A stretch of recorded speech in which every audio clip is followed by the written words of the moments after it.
Hi, everybody, and welcome to the January 26th Tech Talk. I'm Ray Kalp, and our two guests tonight are Sean Greenlee and Rakesh Ramakrishnan. And a couple of housekeeping things up front. As we go along here, if you have a question, feel free to drop it in the chat, and we'll get it to the right person, and without trying to wait till the end. Probably we'll do it when the thought is fresh, if we can. And if you're watching this as a recording, early. Shit, I'm not gonna be accommodating you. Yeah, if you're watching this as a recording, then don't bother putting anything in the chat because it's not going to work. Okay, I'm going to do a round of introductions to start off. I'll start, and then maybe we'll have each of our guests do their own introduction. So I'm Ray. I work for an organization called Bay Area Community College Consortium. So that's the 28 Bay Area community colleges. We got about 400,000 students in those colleges. And my focus area is on the technology industry and basically trying to make sure that the colleges are teaching the skills and knowledge that employers are looking for from our graduates. I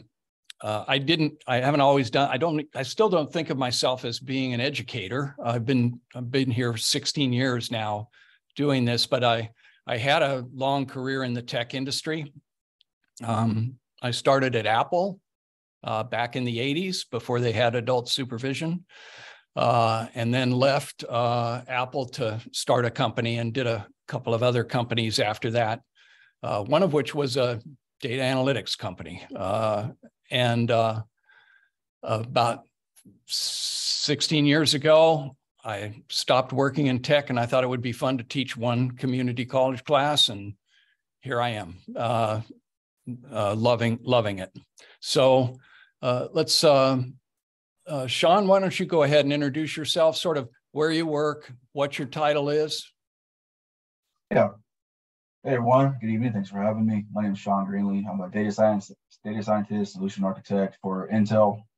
I served 7 years in the Marines, went to school, got my bachelor's in business, my MBA, took an internship at Intel to get out of the warehousing and logistics industry.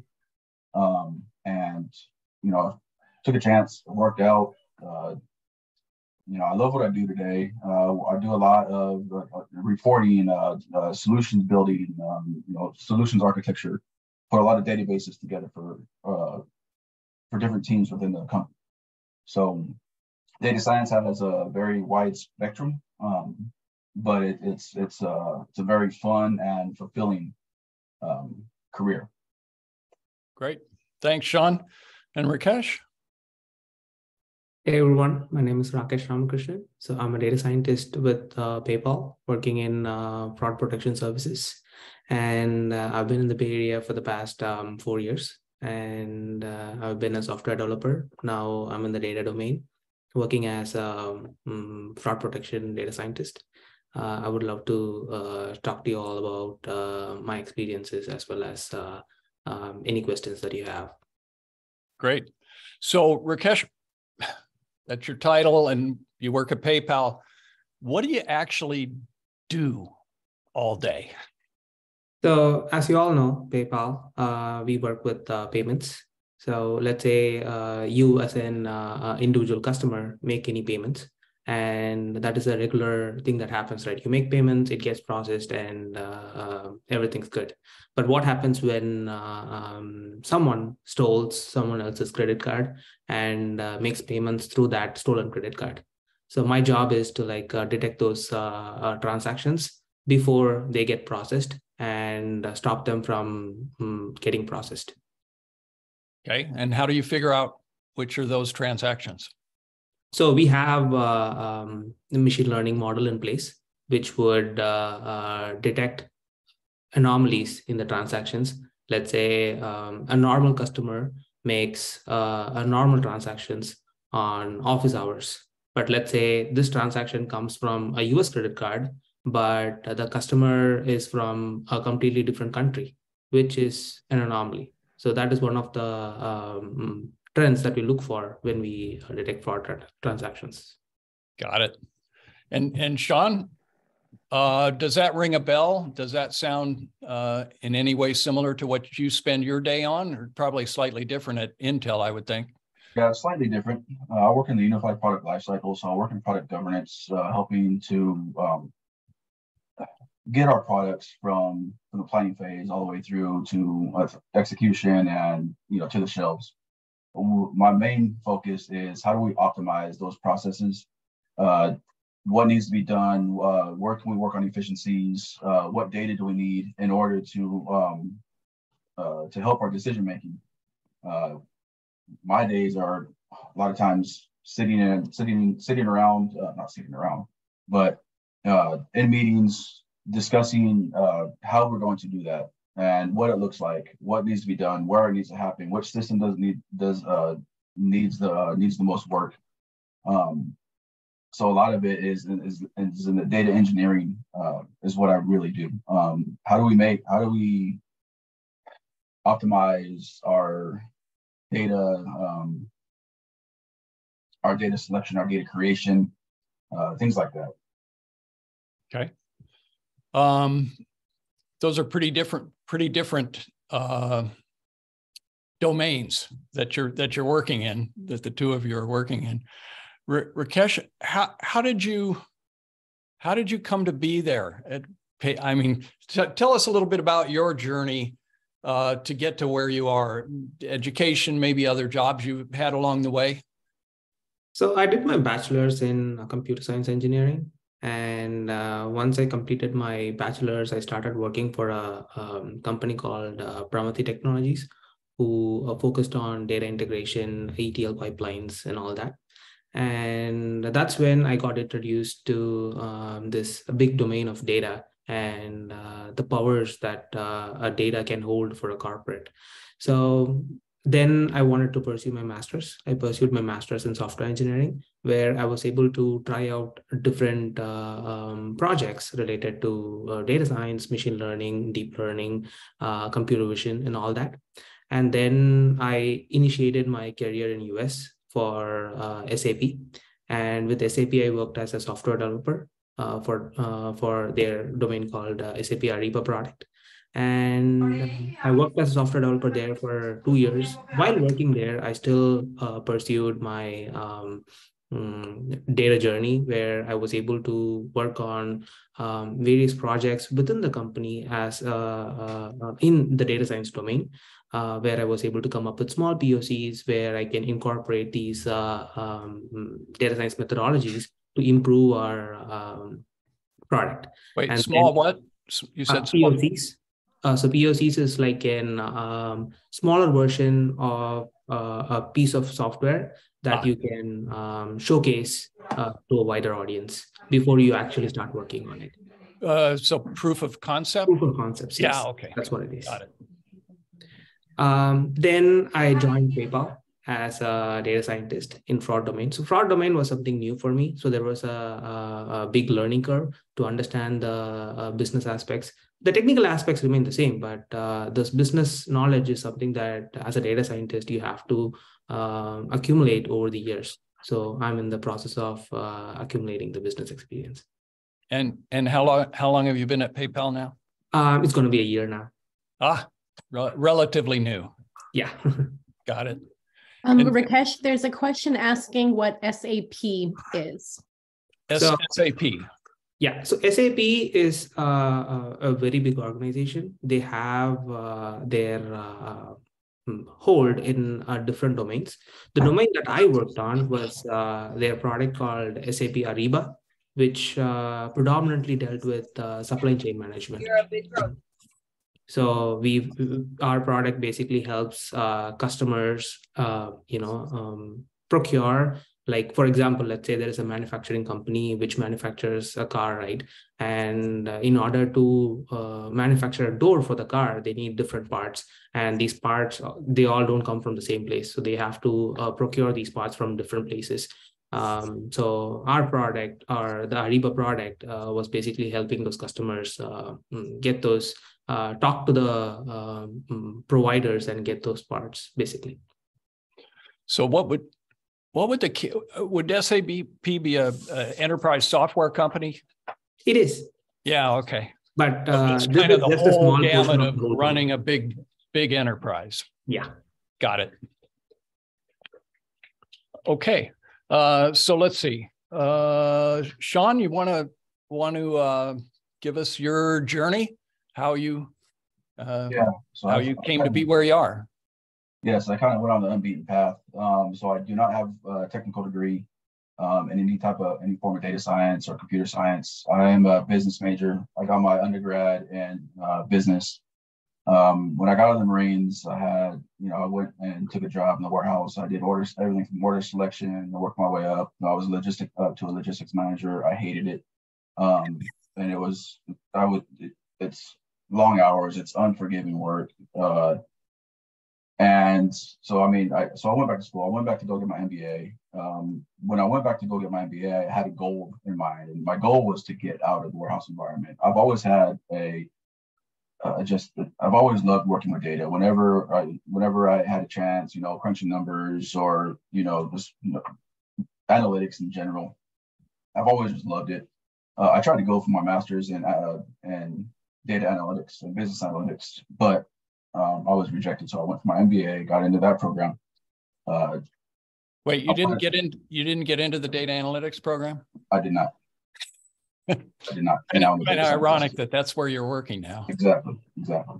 Yeah, so I went back to get my MBA. When I went back to get my MBA, I started applying everywhere. At the time, I actually did not think internships were paid. So when I applied for these different internships, I was applying to other jobs as well, anything from data engineers. I would just put my resume out there. Any type of experience I had, I added to it to try and get an interview, to let them know, hey, I'll pick an entry level, anything I can get my feet into. I even tried at the warehouse because they had analyst jobs available, but they always told me that I didn't have the necessary skill set and I didn't have the what is it that every job wants from everyone? Experience. So they always told me that. And so I started looking elsewhere. I landed an internship with Intel. I thought it wasn't paid. I was pleasantly surprised that it wasn't paid internship. At the time I was saying, even if it's not paid, I'm going to do what I have to do just to get out of here. So I took the internship. They actually recognized that I had a skill and data. I loved it. I really kind of dove into it. I didn't tell them no for anything. Anything they needed done, I would volunteer for. I wanted the experience. I wanted to learn. About 18 months later, they converted me from an intern to a full-time regular employee. At the time, they were still trying to get me into kind of where I fit, and they saw me out of pension for data science, so they put me there, got me the training necessary. I'm still rather junior in my job, but I'm getting all the necessary training, whether it's Python, SQL, C++, XML. There's a lot of different tools in data science, and kind of what you end up doing determines what programming language you will learn. But so mine, Python, scripting, SQL, C++, and XML is what I use the most. JSON files, and there's different applications as well. But that's kind of how I got here. So I've been in this role. I've been with Intel for 4.5 years. I've been in the data science role since 2020, so going on 3 years now. Great. When you talk about SQL, SQL, the first company I worked for after college, we used Teradata machines.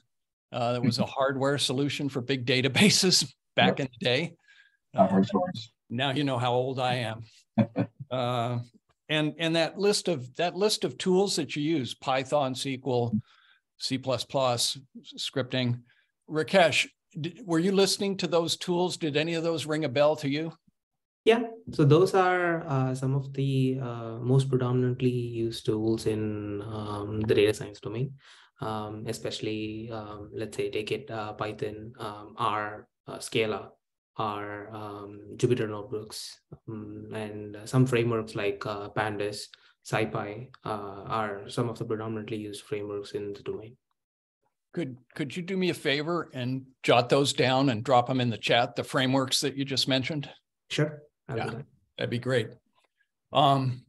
So Sean, you got your internship. Oh, I know what I wanted to ask you. Did what you learned in your MBA program help you directly in this job? It does, because I know it helps me understand the business process. And in my role I'm in the corporate solutions office under the UPLC, the Unified Product Lifecycle. And there is a business process to everything. You have to make sure there's verticals and horizontals of everything. So you have to make sure the right handoffs go through the right channels. So my MBA helped me understand and put all of those cycles together. It helped me understand them. And that's really what helped me land my role today, especially as a solutions architect, because you have to understand the business process in order to put the systems together. Yeah. And if you don't understand the business process, then what you put into the system, what changes directly, what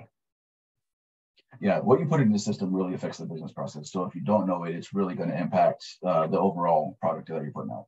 Got it. And Rakesh, did you have to take a business class along the way or two? So for me, because my bachelor's and master's were kind of more in the technical space, I didn't have to take the business curriculum per se. But during my onboarding for each of my companies that I worked with, they had their own courses, which I had to take in their business space. So that has given me a better idea on what are they working on, how are they solving the business problem and all that. Okay. So both of you have advanced degrees. And the question that comes to mind is that an absolute requirement for the jobs that you're doing? Absolutely not. Absolutely. You say not, Sean? It is not. So what is the requirement? Well, the one thing I can recommend outside of formal education, and I guess in a way it is formalized, there are other ways. Like there are, I know Coursera is one of them, but you can go out and get certifications to help you build a portfolio, to help show your potential employers that you know how to that you know certain systems. It's not going to give you everything you need to know, but it can get your foot in the door.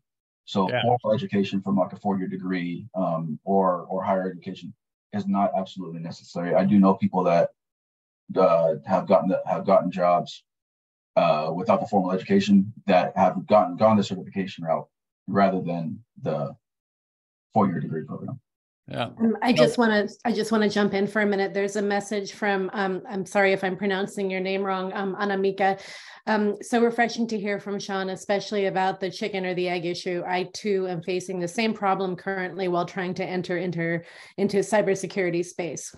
I would love to get insights from the panel to procure an internship or how to crack this doomed vicious cycle of chicken and the egg, especially in today's job. Yeah. Hey, Rakesh, have you got, does PayPal have internships as well? Yes, PayPal does have internships, and PayPal does have direct university recruitments as well. So they do recruit students directly from the university. And coming back to this problem, right, like Sean mentioned, is a formal degree an absolute requirement? Maybe not. But what does the formal degree offer, right? So as a student, we have to think it in a way like, okay, what do I gain from any course that I'm signing up for? Am I signing up for the degree at the back of my name, or am I signing up for what are the current trends in the business, and how are they trying to solve problems in terms of be it practical or be it theoretical, regardless of whether you want to be a research data scientist or you want to be a practical data scientist. So, and answering the question that one of the folks asked, like she said, it was a chicken and the egg problem, right? So basically what you have to come up with is you have to try to build up a portfolio while you're on the course, or like as soon as you've decided this is a domain you're going to be in, you have to come up with strategies so that you can upsell yourself. Like me calling myself, okay, I'm Rakesh Ramakrishnan and I want to be a data scientist, is not going to get me hired. But what would get me hired is like, how do I showcase myself as a data scientist to a potential company that would like to hire me? So be it cyberspace, be it data science, like what is your knowledge in that domain and how are you showcasing it to the potential recruiters would always help in breaking the cycle. Got it. So I know in the programming side of the work that there are hackathons where people can get some sort of real world experience. And I'm wondering on the data side, there is a datathon that I've heard about that people can enter, where they get a big data set of climate data, and then people try and figure out and see insights. They're given work to do there. Theoretically, it's available to anybody, even down to high school students. I'm wondering if something like that helps.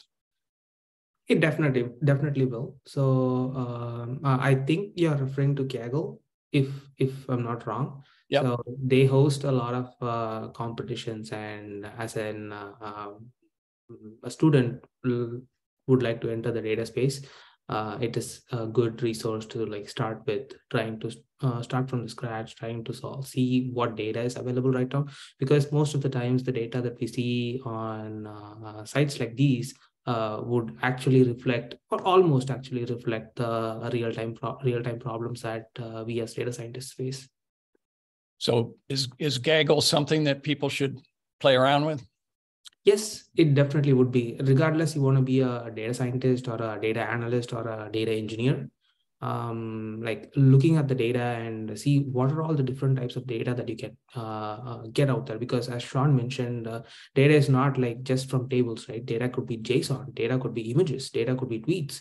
So it's like it's totally up to the person trying to learn all these things. Because as a prospective candidate, it's essential that you get to know all these basics, so that you never know which opportunity that you're gonna land up with. So it's always better to like getting to know the basics, at least for each of these things.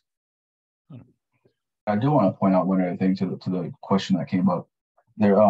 Don't be afraid to reach out, like on LinkedIn, things like that, to people that are in the space that you are looking to get into, and ask them tips. Ask them, how did they get into it? Was it formal? The other thing, don't be scared to reach out to ask for help getting experience, because there are times, and there's formalities to it. They can bring you on and get your help and and put you into like real-time projects to help get your experience. You'll be doing it for free, but your trade-off is your time for the experience. I did this for about 6 months also, where I went an hour away, once a week, to go work for free, to gather experience, to build my network. And that's really what it is. It is all about who you know. Now, an hour? Did you say an hour a week? No, I drove an hour away once a week. Yeah, okay. I'm sorry. No.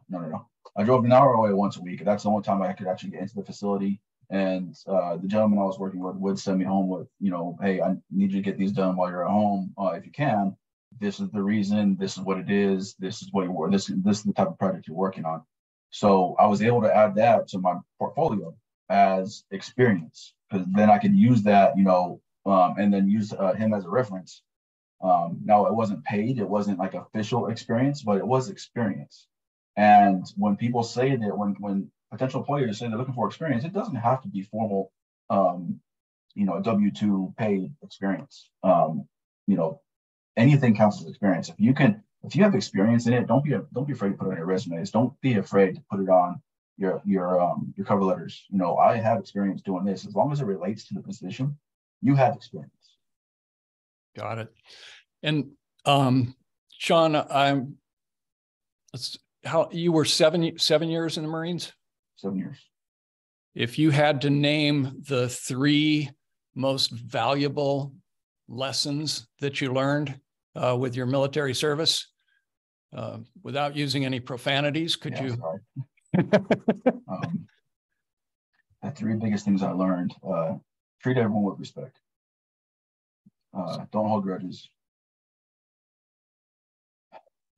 These are small and kind of basic, but I mean, it's really what I learned.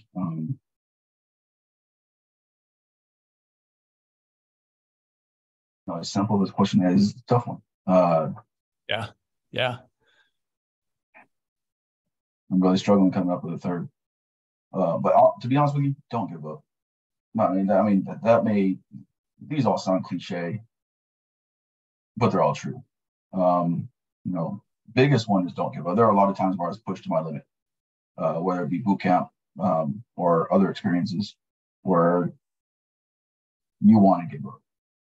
That applies to life in general. Don't quit. Don't give up. Keep pushing. Yeah. Biggest saying the best saying that I've ever heard, and it really resonated with me, and hopefully resonates with at least one of you. It's always funny how the hardest working people get the luckiest. Get the luckiest? Yeah. It's not luck. It's your hard work that got you, to wherever you're going to be. Great. Thanks. Rakesh, you did a straight academic path into your career. Same question. What are the 3 things that you learned in school that were the most important and valuable to building your career? Let's say you are going to start a new career, right? Something that I've learned in my academia is don't trust what you see.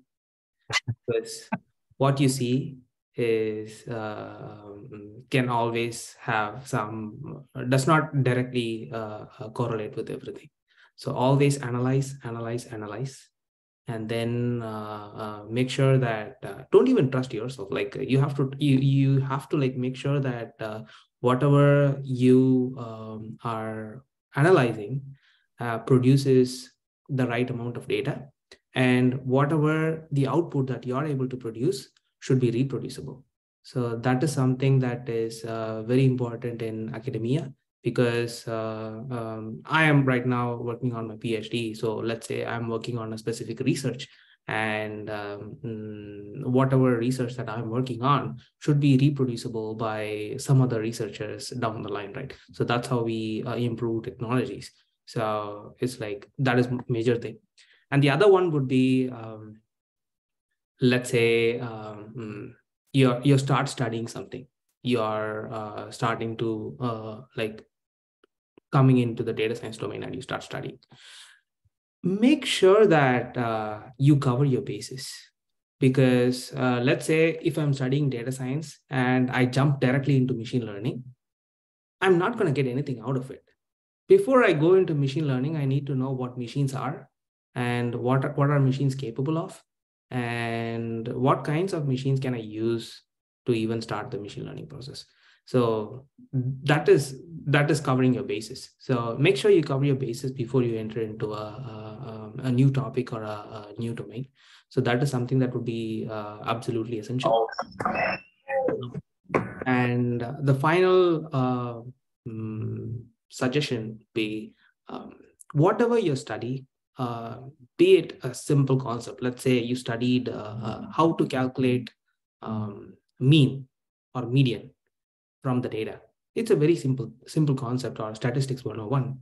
Make sure that you put it into practice, so that down the line, as you progress on more and more complex topics, as you make sure that you have set these topics that you've learned into practice. Let's say I have a small data set with 5 columns and 200 rows. And if I have like a Jupyter notebook, which goes through saying that, okay, how do I calculate mean of this data? How do I calculate median of this data? How do I import pandas so that I can put it in a data frame? And have this notebook available for reference always. So later in point of time, let's say you get a very simple doubt. You don't have to go through all your notes to see what you actually did. And this will be your first step in showcasing your portfolio. So you have these notebooks available and you expose these notebooks, let's say in GitHub, and have these available for the public view. You can even add it to your LinkedIn and build your portfolio in this way. So as you learn, by the time you complete your learning progress, you have a very big portfolio full of the essential information that the recruiter or the hiring manager needs before they can make a decision of whether to call you for interview or not. Yeah, and when you talk about notebook, like this? So technically, it is that, but it is a software called Jupyter Notebooks that data scientists usually use to process or to get the data and pre-process it, clean it, build models on it, and all that. Rakesh, can you pop that in the chat? Yes, I already put that in the chat. It's in there in the list. Oh, perfect. Sean, is that the same? Does that resonate with your work as well? Yeah, Yes. it does. Yeah. So Sean, Rakesh mentioned Statistics 101. Mm-hmm. Where did you, what math did you have to do along the way? And what did you really need for the work? I know those might be two different things. Yeah. It depends on the work that you're doing. When I'm working in Visual Studio and I'm building a data model, the math can get quite complex. Now statistics typically is what you can be using. But like I said, it machine learning and everything gets a lot more complex, and I'm not there yet. I'm doing the typical data models, data sets, building the data models in order for reporting purposes. So honestly, I use kind of simple math, but it's more function based. So if you know Excel and you know your functions, just take those, and I use what's called DAX or MDX. And I use those type of functions in Visual Studio. So the math side of things, it's quite simple. But once you get into the formulas and start, building your complex formulas and starting doing your nested functions, then it starts getting a little bit difficult. But as far from what I'm doing right now, I'm getting into that more complex stuff. But statistics from data science is really what you want to know. Yeah. Rakesh, math. What math did you do and what do you use? Okay, so when it comes to math, there is actually, before we talk about math, right, you have to know what you're trying to do here. So let's say you have, let's say you have some data. You have to know, and something happened, or if someone asked you to see like a specific event happened, and so let's say they are asking you to check what happened. So that is basically, they call it a discovery analysis. And then they ask you to say, how did it happen? They call it inferential analysis. And then they ask you to say, why did it happen? They call it diagnostic analysis. And then they say like, so what would happen in the future? And they call it predictive analysis. So these 4 types of analysis are the base for a data scientist, right? So before you start working on the problem, you need to know what type of analysis you're doing. And based on this analysis, the math varies. So that would be the base of the basics. And coming up with the math question, so in my bachelor's, we had, because it was in computer science, there were a lot of math-based subjects that I had to take. But at that time, what I felt was lacking is that at that time, I didn't know why I was learning these things, because it was just topics, it was just subjects, it was just concepts that I need to memorize to make sure that I get high grades, just so that I can get my degree. But later, when I started my master's, I came to realize that, okay, so discrete mathematics, I use discrete mathematics because in order to calculate what is the trend happening in the data. So why am I using integrals? Why am I using differentiation? So all these things would make sense only when you know why you're learning it. So I would say, like, whenever you're learning your math subjects, make sure that how would this particular concept be used. Make sure you know the application of the concepts before even understanding the concept. So that way, as soon as you understand the concept, that is not something that you're going to forget. So, but yeah, not all the math is actually applicable in real life scenarios, but some that do get applied are quite essential. So you would have to know the difference. Well, I'm not in your world, but I can't remember a single time that I used calculus in 40 years of working.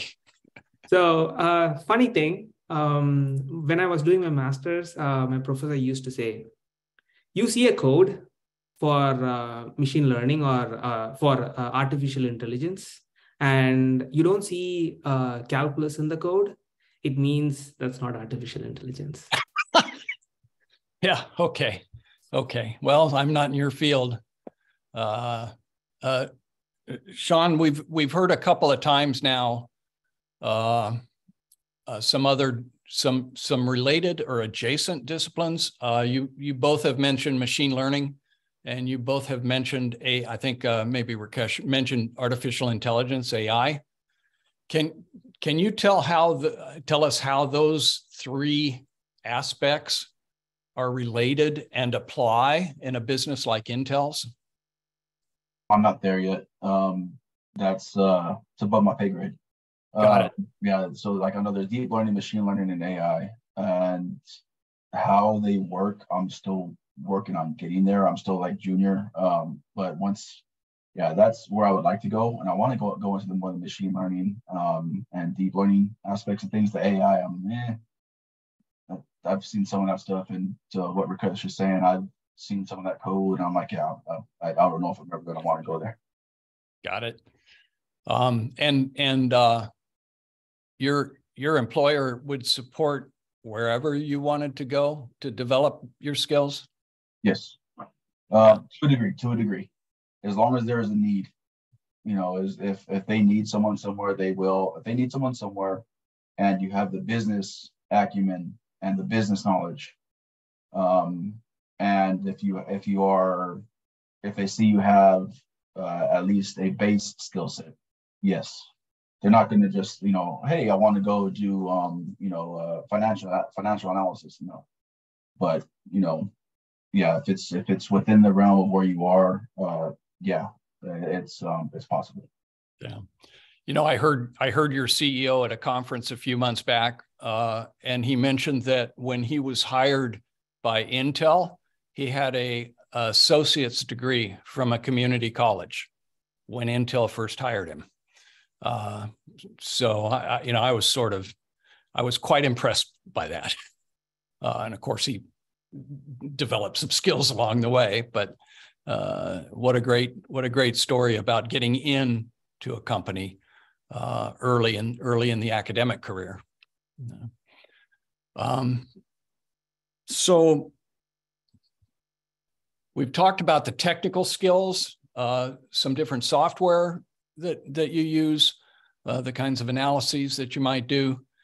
What about the workplace? Just the act of being at work. on the job with emails and meetings and time thresholds and teams of people working on things. Did you learn that in college? Is that directed to me or Rakesh? Either one. Sean, Right. Go ahead. Yes, I did. During my bachelor's in business and specifically my MBA, it was all team based. So it was, how do we work together? How do we problem solve? How do we find solutions? How do we tell a story? And that's one of the biggest ones. When you're using data, it's how do you tell a story? What story are you trying to tell? When I was in my undergrad and I had to take storytelling courses, I was like, why is this relevant? And I understand it now. Because you are, when you want change, you do have to tell the story of why you are changing something. And in your meetings, a lot of times, we're sitting there and, it's like we're salesmen. It's like, hey, we need this change for this reason. Some are obvious, some aren't so obvious. But as we're sitting in meetings, we're having discussions, and sometimes you have to have, several. Sometimes we only have to have a couple. Depends on how glaring that need really is. From my seat, a lot of times it's it can take a while. We have to formulate and develop a spec on what is actually needed. What problem are we trying to solve? How are we going to solve it? Who's needed? Who's impacted? And what's the overall solution? And it's a step process. And we used to have what's called RAPID. Now we have the RAD. It's a recommender, agreeer, and decision maker. So you have to go through those three cycles in order to have before you can even start your work. But that's typically how things go, and it all depends on how high up that decision maker really is. The higher they are, the longer it's going to take. The lower they are, the less time it is, because it's less people involved. Got it. Rakesh, were you ready for the workplace experience when you first got there? Sure. So that was a completely new experience, because I'll give you an example. Is when you're in academia, the requirement would be, hey, come up with a 200-word essay, come up with an book report of 7 to 10 pages. But when you actually get to the companies, nobody has time to read a 200-page explanation or 7 to 10 pages of report. So the skill set completely changes to from 7 to 10 pages to 3 to 4 sentences or one paragraph maximum.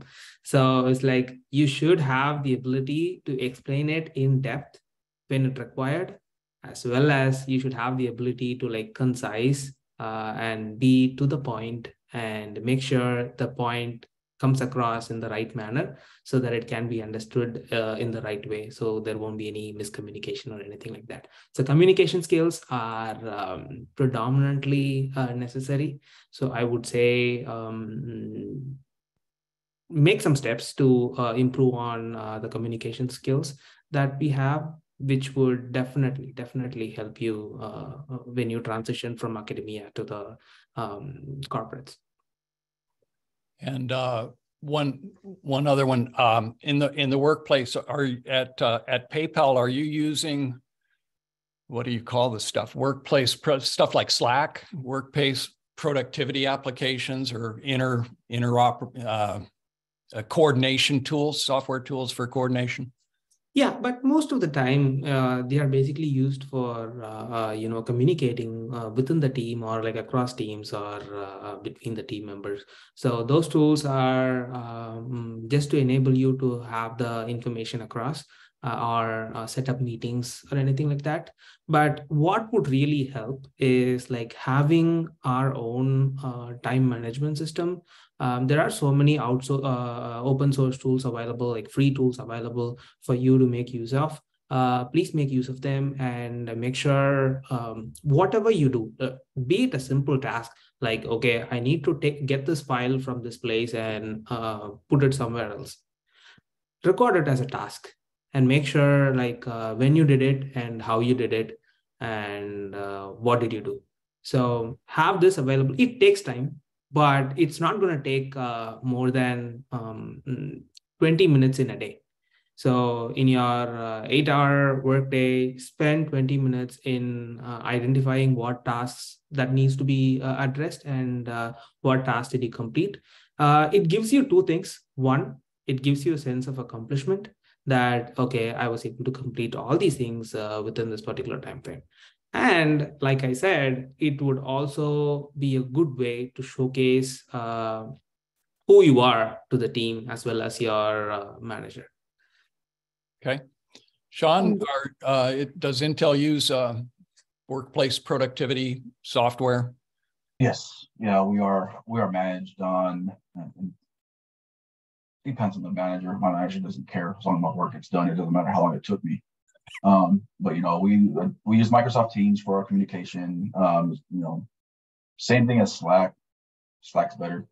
But Microsoft Teams, you can communicate with anyone. You can create groups. We can do file storage. We can have we have groups under groups under groups, and it's eventually gets buried. But yeah, I mean, we have all the different types of applications that we use. We have what's called Jira for our task tracking. Then we have other tools that are built in-house that we use for program tracking. We have dashboards, Power BI that we use for program tracking. So there's all these different tools that are used for different tracking purposes. It just depends on the use case. So this just dawned on me. Should we be teaching Slack or teaching workflow management, inner teamwork processes with a tool like Slack in the community college? I would recommend it. From what I understand, I know Microsoft uses it. I know like AMD, Intel, but we all use some sort of communication tool. Yeah. And so specifically for projects, it's really helpful for projects from a document repository aspect. That's where, you can it's kind of like Google, you can even implement Google Teams and, the different Google portfolio that they have. Yeah. Google stuff. Yes. It's Google everything. So it's very useful. It gets people into the habit of the business world where everyone communicates using certain tools. It's not just through email. There is a question in the chat from Anamika again, and this is going back to the communication component as a strong skill to have. Do you anticipate the questions that your end client or audience may have about the analysis? Of course. So it's like that is where your preparation comes into play, because it's not easy for us to expect all the questions that the customers can come up with. But if you know the data that you're working on and you know what you did and you completely understand how you came up with a specific analysis, that would definitely help in answering the client's questions. Initially, when you start in the domain or start working with a client, yeah, there will be a little resistance or a little hesitance in like, okay, or a little, I can even call it a little stage fear, because you're being centered on the stage and you're being asked questions. But you should be able to overcome it in no time. Right.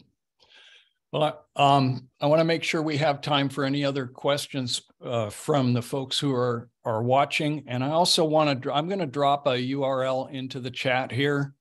This is the Bay Area Community Colleges project to start bolstering data analytics, artificial intelligence instruction in the Bay Area. So folks can sort of follow along there. There's a place where you can put your name in. I'm not sure, it may or may not be relevant for some of you, but I noticed there's a couple of community college instructors here as well. So feel free to sign up there for updates. And we'll also, as these programs come up, we'll include them in materials that we have for students to help them find programs. Dawn, not to put you too much on the spot, but I see you on there. Is the program finder capacity, did that come out already? I want to say it did. And yes, we Bay just Area? actually did. Yes, we actually just did a full launch yesterday afternoon. Oh, sweet. So this recording could actually get posted on there as a resource for folks who are interested in data analytics. Yeah, We'll make sure we get that to you.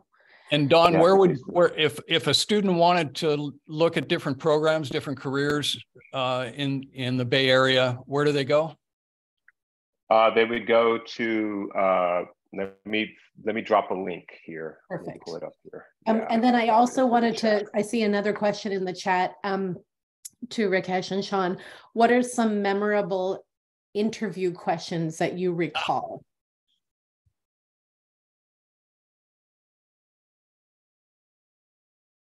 Sean, you're unmuted. I think you're going, oh, Rakesh just unmuted. You got something, Rakesh? Yeah, so actually, I can imagine two different scenarios or two different questions that actually would or could be asked to you as well, whoever's listening right now. So the first one would be, let's say you have a collection of data. How would you represent this data in a table in such a way that it can be used effectively? This is a crucial question that could be asked to any prospective candidate, because what this would mean, like answering this question, what would it mean is like, how well do you understand the data you have at hand, and how well do you understand the concepts of RDBMS? So relational database management systems are, even today, many companies, they use them. So it is something that you have to definitely work and gain the knowledge as much as possible. And just putting all the data into just one table is not going to be useful at all. So you should always have means to consolidate and represent data in a better way, so that these tables don't get bulked up and capture too much of information, and they should be lean, mean, and effective. So that is one thing. And the other one would be, so when you list in your resume that the projects that you worked on, make sure that you know all the projects that you worked on. You refer to them and make sure you brush up on those projects, because you are definitely going to get questions from them. Yeah. Sean, what do you think? Hardest question or weirdest question or what interesting question that you have had in an interview? It's been a while since I've had an interview, and I actually haven't had any technical interviews. My last interview was for my internship. The biggest thing I can tell you is be able to present a value proposition. What value when you're in the data, how can you create value through the data? So if you think about that, what value does data have in everyday life? What different values can you create using workplace data? Just think about how just value propositions. How can you increase the value of, say, a system? How can you increase the value of an idea? So value propositions are the biggest thing I could tell you. That's to be honest, my interviewer kept kind of pushing me into the value statements from an internship perspective. From a technical perspective, I really don't know. I know from our interviews, it's more of a skills-based interview rather than a traditional interview.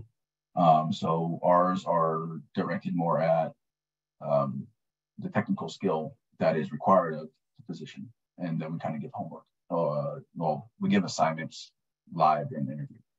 I don't like that approach because then you really eliminate people who might just not work well on the spot.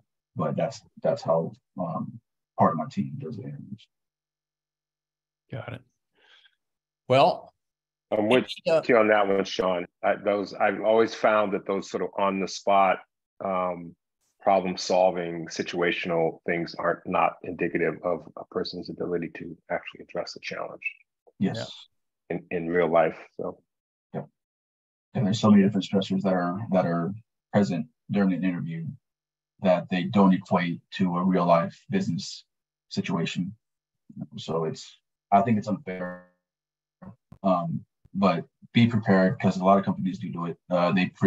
They'll send you the materials ahead of time so you can kind of have an idea of what's being asked. But a lot of times it's more to see how well, how well you know the material. The best candidates that we've gotten, that my manager has hired, thankfully I have an amazing manager. He actually likes the ones that ask more questions and get more wrong, but continue to try. He hires those people rather than the people that know everything right off the bat, because then it's kind of like, all right, so you studied, so you know the technical part, but what happens when you run into something you don't know? Yeah, interesting. Well, I see that the time there, and I want to thank Sean and Rakesh for spending time with us this evening. I also want to thank Intel and PayPal for encouraging their employees to do this kind of thing. I think it's fabulous to help students get a better idea of what the real workplace is that they're studying for. And at this point, I'm going to suggest that Sarah stop the recording, but I'll stay in the room for a little bit, and we'll have like an office hours or other questions people may have. We don't need to necessarily stop right now, but we do need to stop the recording.